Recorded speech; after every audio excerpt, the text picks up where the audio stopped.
Jai Hind, my champions. Hope you all are doing well. This is your English mentor Sagar sir, and today's topic is of syntax PYQs with rules and concept, in which we are going to discuss some PYQs with rules and concept. तो बेटा आज हम लोग syntax के कुछ PYQs लेने वाले हैं, जिनको हम उनके रूल्स और कॉन्सेप्ट भी उसमें देखेंगे, है ना। तो आज हमारा सिंटेक्स वाली सीरीज में चौथा लेक्चर है और इसमें हम लोग डिस्कस करने वाले हैं कुछ PYQs, है ना। तो स्टार्ट करते हैं अपने इस लेक्चर को। तो यहाँ पर हमारे पास सबसे पहले एक कोटेशन दिया गया है जिससे हम शुरुआत करेंगे अपने लेक्चर की।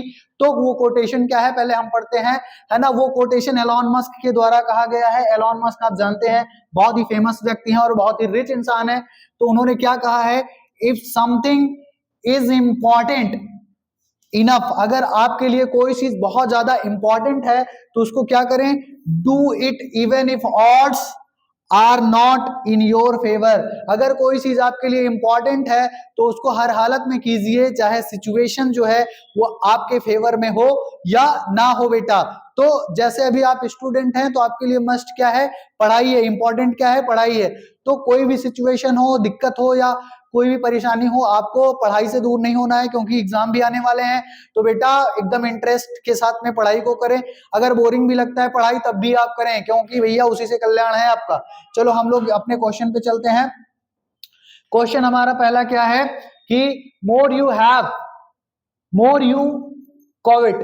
तो कहने का मतलब यहाँ पर जब कभी भी दोनों सेंटेंस में मोर आया रहे तो यहाँ पर बात हो रही होती है पैरेलल कंपैरिजन की। पैरेलल कंपैरिजन का मतलब क्या, कि अगर कोई एक एक्शन हो रहा है, तो अगर कोई एक एक्शन हो रहा है और वो बढ़ रहा है तो दूसरा एक्शन घटेगा, या फिर दोनों ही एक्शन क्या हो रहे होंगे, साथ में बढ़ रहे होंगे। तो कहने का मतलब यहाँ पे क्या कहा जा रहा है, जितना ज्यादा आपके अंदर जितना ज्यादा आपके पास कोई चीज होगी उतना ज्यादा आपकी उससे रिलेटेड जो इच्छा है और ज्यादा बढ़ती जाएगी।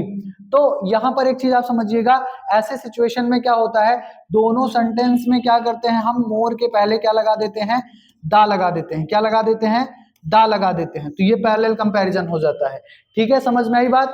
तो यहाँ पर क्या करेंगे, जब कहने का मतलब यहाँ ऐसा कंडीशन बताया जा रहा है कि भैया जितना ज्यादा आपके पास कोई चीज होगी उतना ज्यादा आपके अंदर इच्छा बढ़ेगी। तो कहने का मतलब यहाँ पर जितना ज्यादा होगा उतनी ज्यादा इच्छा बढ़ेगी। मतलब पहला एक्शन भी बढ़ रहा है और दूसरा एक्शन भी बढ़ रहा है। तो यहाँ पर क्या करेंगे, जो भी मोर वर्ड दिया रहेगा, जो भी कंपैरेटिव डिग्री दिया रहेगा, उसके पहले हम दा लगाते हैं पैरेलल कंपैरिजन में। तो यहाँ पर भी दा लग जाएगा और यहाँ पर भी दा लग जाएगा। तो राइट आंसर क्या हो जाएगा इसका राइट आंसर क्या हो जाएगा, द मोर यू हैव। तो जितना ज्यादा आपके पास में होगा उतना ज्यादा, द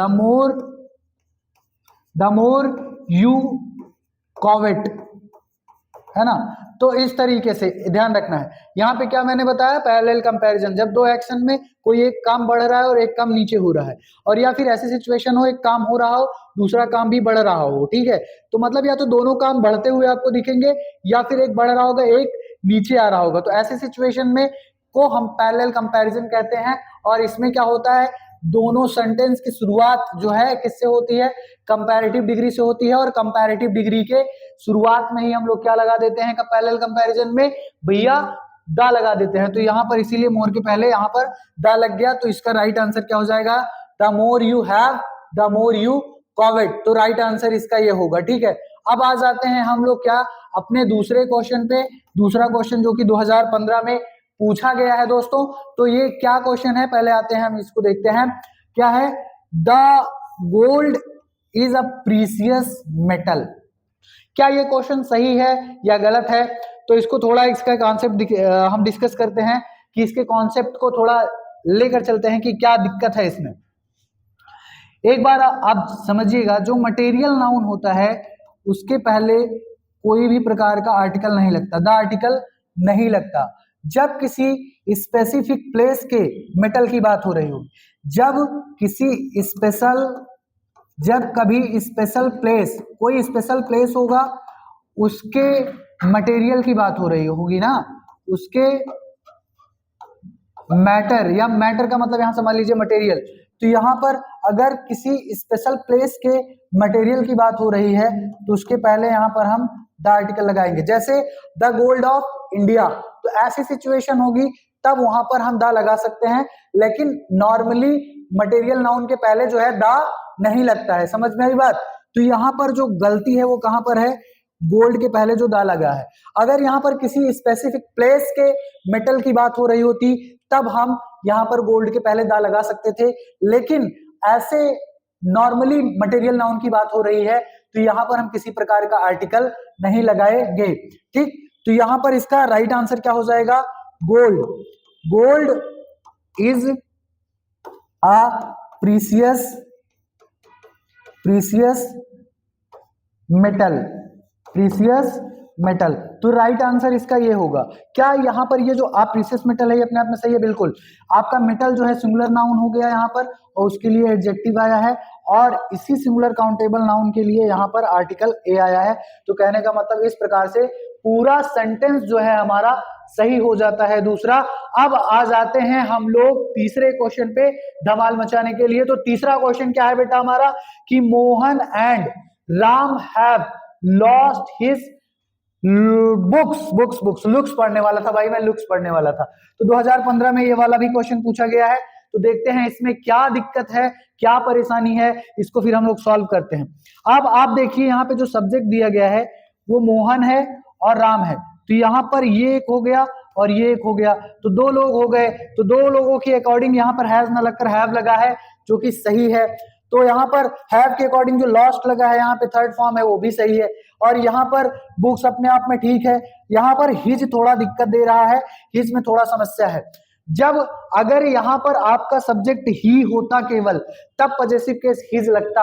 अब यहाँ पर आपके दो सब्जेक्ट हैं, तो कहने का मतलब प्लूरल हो गया, और प्लूरल को हम जो है दे मान के चलते हैं, तो दे के अकॉर्डिंग जो पॉजेसिव केस क्या होता है, दियर होता है। तो यहां पर हम क्या करेंगे, हिज ना लिख करके क्या लिख देंगे, दियर लिख देंगे, तो जाकर के हमारा आंसर सही हो जाएगा। ठीक है, तो इसका राइट आंसर क्या हो जाएगा, मोहन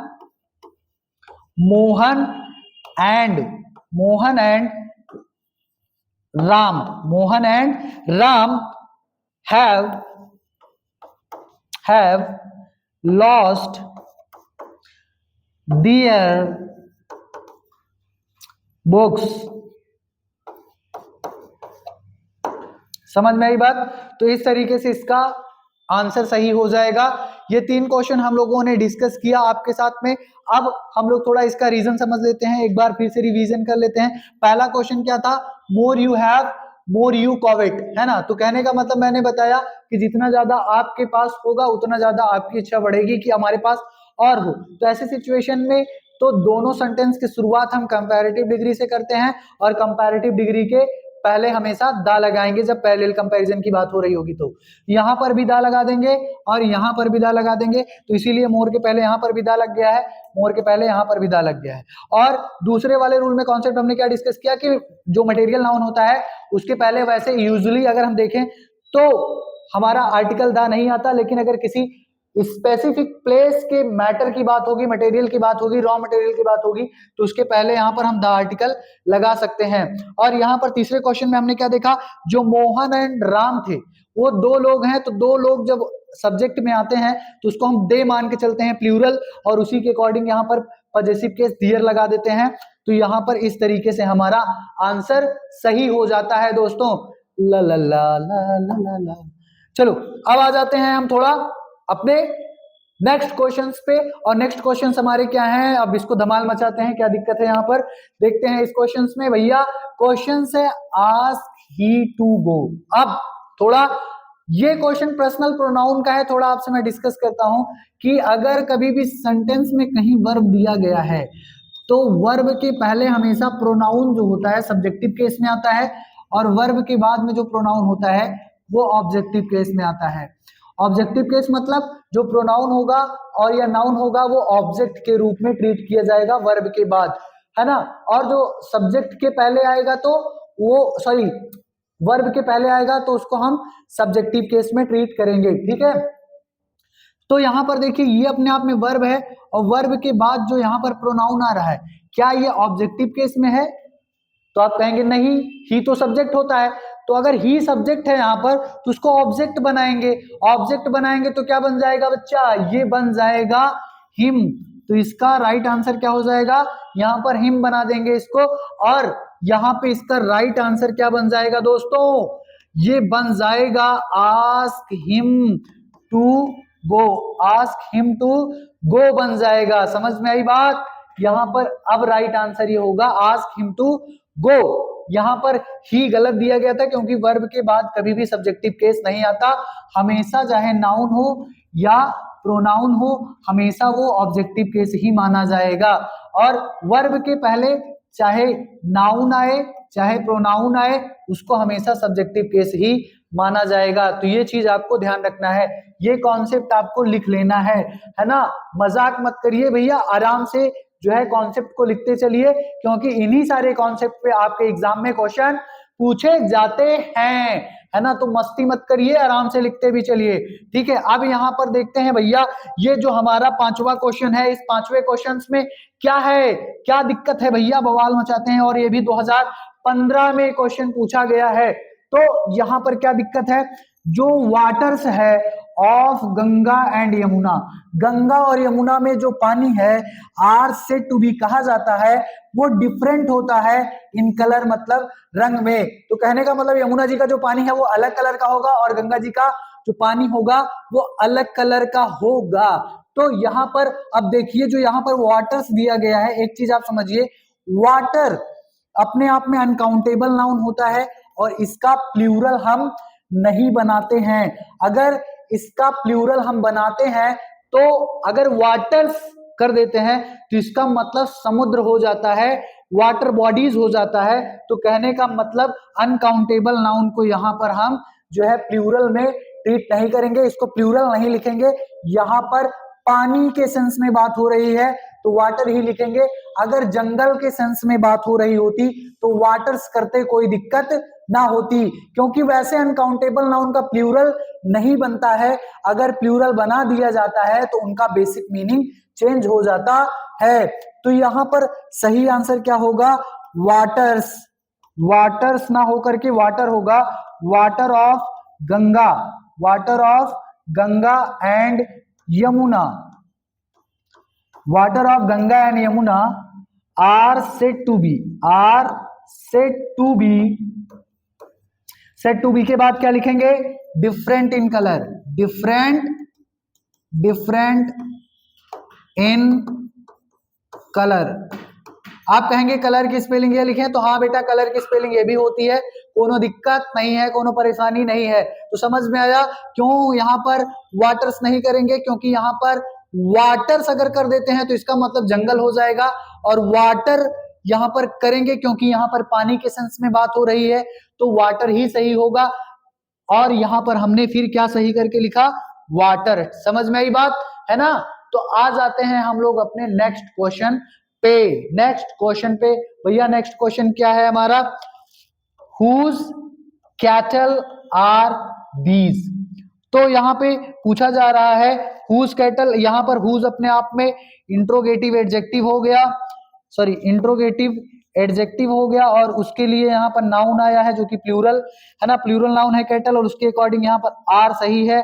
और बहुत सारी, अब यहाँ प्लूरल होने की वजह से, प्लूरल नाउन होने की वजह से कैटल, यहाँ पर दिस नहीं लगाएंगे, दीज ही लगाएंगे। तो कहने का मतलब ये सेंटेंस अपने आप में पूरी तरह से पहले ही सही है। हुज यहाँ पर इंट्रोगेटिव एडजेक्टिव हो गया, और उसी एडजेक्टिव क्या होता है, हमेशा नाउन के पहले आता है। तो हुज यहाँ पर कैटल नाउन के पहले आया है, और कैटल अपने आप में प्लूरल नाउन है, और प्लूरल नाउन होने की वजह से यहाँ पर ये आर ले रहा है। और जब ये प्लूरल है तो इसके लिए यहाँ पर हम दीज ही लगाएंगे, दिस जो है नहीं लिखेंगे, क्योंकि दिस जो होता है वो सिंगुलर के लिए यूज होता है। अगर यहाँ पर दिस दिया गया होता तो उसको काट करके हम दीज करते हैं कि नहीं। समझ में आ रही है बच्चा? तो यहाँ पर ये 3 क्वेश्चन हमने आपसे डिस्कस किया है ना, आप समझ गए होंगे यहाँ पर क्या कॉन्सेप्ट था, क्या रूल्स थे, ठीक है। अब आगे चलते हैं हम क्वेश्चंस पे। तो बेटा ये हम आ जाते हैं अपने 7वें, 8वें और 9वें क्वेश्चंस पे। इनमें हम देखते हैं क्या क्या फॉल्ट है, फिर उसके बाद में हम लोग इसको सॉल्व करते हैं, है ना। तो आप लोग 1% भी परेशान नहीं हो, अच्छे से आप क्वेश्चंस को देखिए, अपने आप से भी क्वेश्चंस का आंसर बनाइए और मैच करिए जब मैं आंसर बना रहा हूं कि क्या आपके जो आंसर हैं सिंटेक्स के वो सही हो पा रहे हैं या नहीं।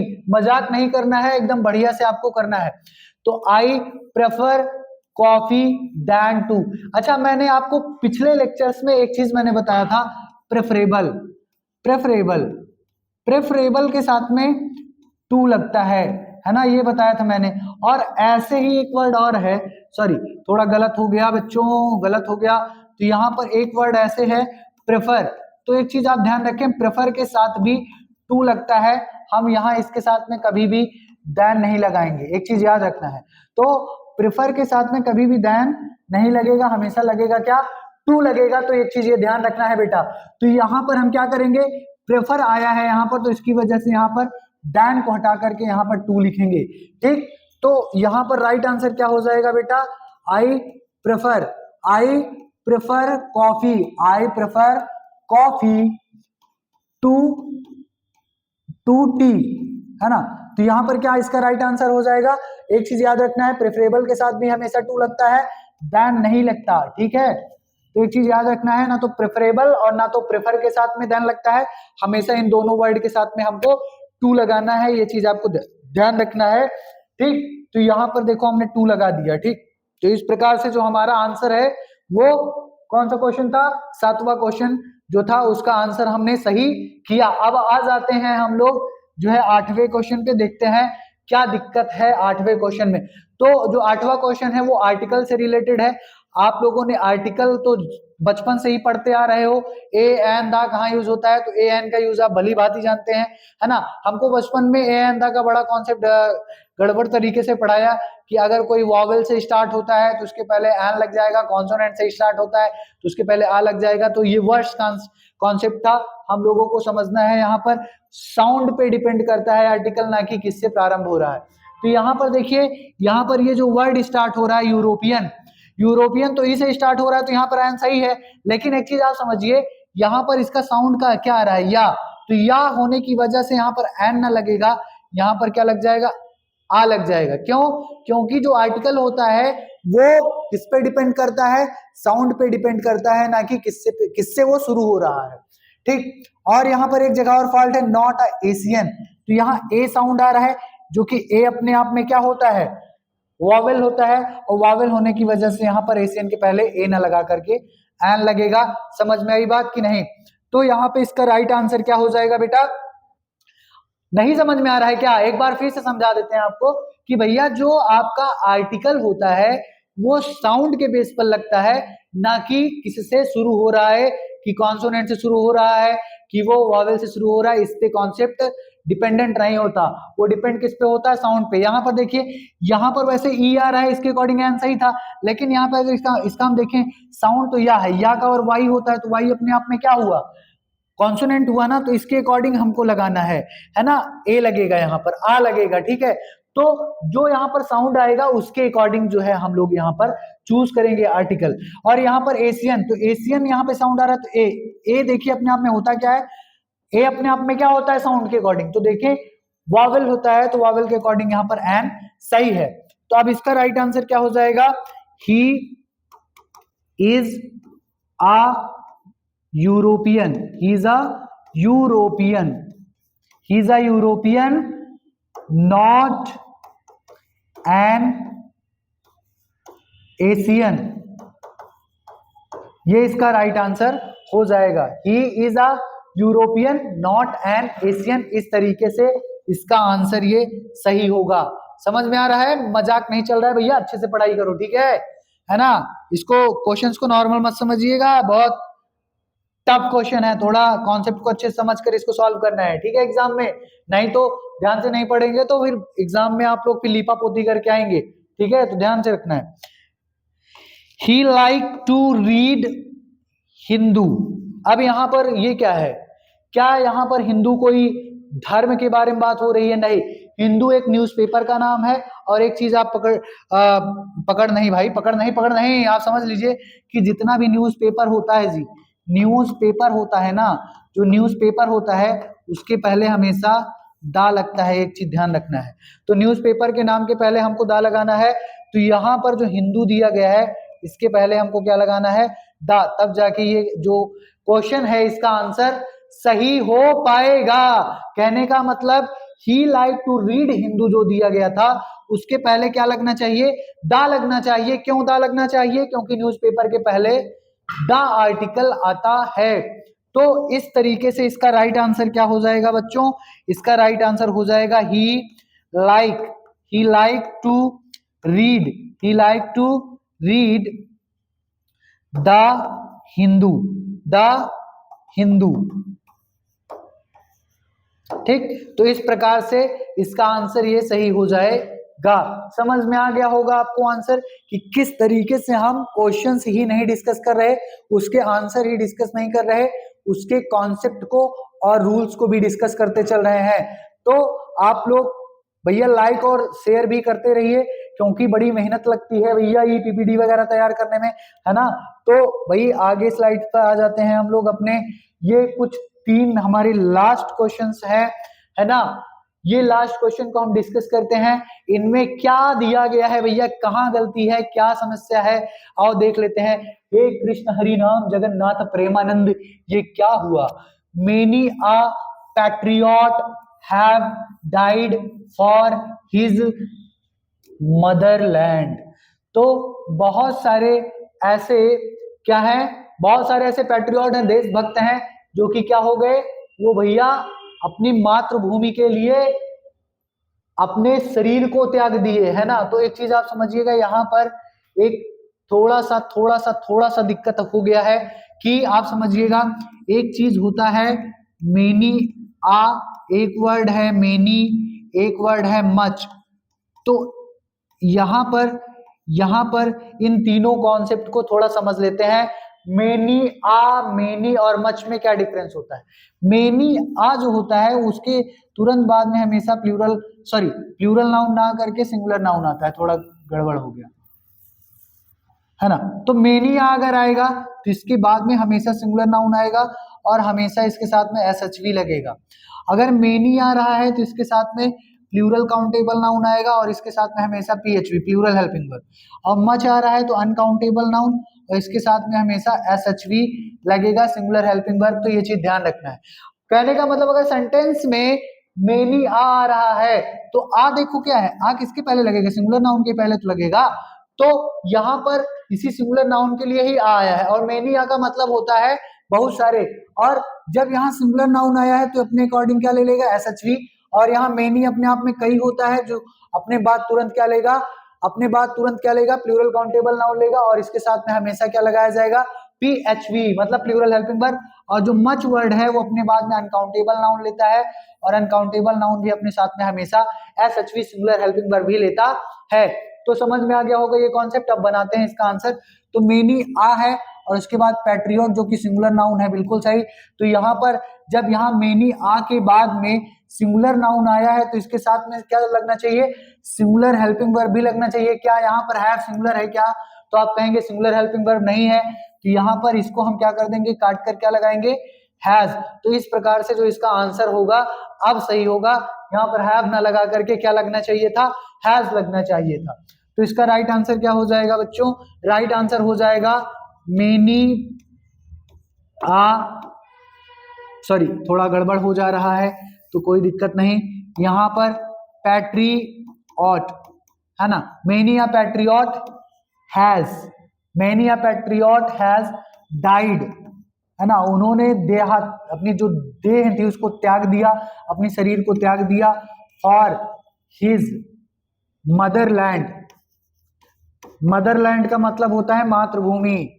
समझ में आया क्या, अपनी मातृभूमि के लिए उन्होंने अपने प्राणों की आहुति दे दी। बहुत सारे ऐसे पैट्रियट थे, देशभक्त लोग थे जिन्होंने अपने प्राणों की आहुति दे दी। ऐसे ही किसी देश को आजादी नहीं मिल जाती, बहुत सारा बलिदान देना पड़ता है तब जाके किसी एक देश को आजादी मिलती है। मेरे बच्चों आगे चलते हैं, हम लोग क्वेश्चन पे डिस्कस करते हैं। 11th वाला क्वेश्चन क्या है, यहाँ पर ये भी 2016 में पूछा गया है। ठीक है, अच्छी बात है। I have written this letter last evening, है ना। लास्ट इवनिंग में भैया जो है ये जो हमारा लेटर है वो लिखा गया है। एक चीज आपको मैंने बताया था, जब कभी भी किसी भी सेंटेंस के लास्ट में अगर लास्ट वर्ड आ जाता है, एगो आ जाता है और एस्टरडे आ जाता है, तो आपको एक चीज मैंने बताया था कि जो सेंटेंस होता है वो हमेशा पास्ट इंडिफिनिट टेंस में लिखा जाता है। तो क्या ये सेंटेंस पास्ट इंडिफिनिट में है क्या? तो यहाँ लास्ट इवनिंग की वजह से ये सेंटेंस को हमको पास्ट इंडिफिनिट टेंस में बनाना होगा, क्योंकि जो लास्ट वर्ड होता है और एगो होता है और यस्टरडे होता है, ये पास्ट इंडिफिनिट टेंस के कीवर्ड्स होते हैं। आप पहचान लीजिए कि अगर ये सारे वर्ड अगर सेंटेंस के लास्ट में आएंगे तो आपको सेंटेंस को पास्ट इंडिफिनिट टेंस में चेंज करना है। तो पास्ट इंडिफिनिट टेंस में बनाने के लिए करना क्या पड़ेगा, हमको सेंटेंस में वर्ब की सेकंड फॉर्म यूज करना पड़ेगा और यहां से हैव को हटाना पड़ेगा। तो यहां पर हैव हट गया, अब हमको चाहिए क्या, सेकंड फॉर्म, क्योंकि भैया पास्ट इंडिफिनिट टेंस में वर्ब की सेकंड फॉर्म ही यूज होती है। तो रिटन भी यहां पर गड़बड़ है, यहां पर हमको सेकंड फॉर्म क्या चाहिए, रोट, क्या चाहिए, रोट होगा, ठीक है। तो यहां पर रोट लिखने से जो है हमारा ये क्वेश्चन का आंसर सही हो जाएगा। तो इसका सही आंसर क्या बन जाएगा भाई, इसका सही आंसर बन जाएगा आई के बाद में क्या लिख देंगे, wrote. I wrote this letter, मैंने यह पत्र लिखा। I wrote this letter last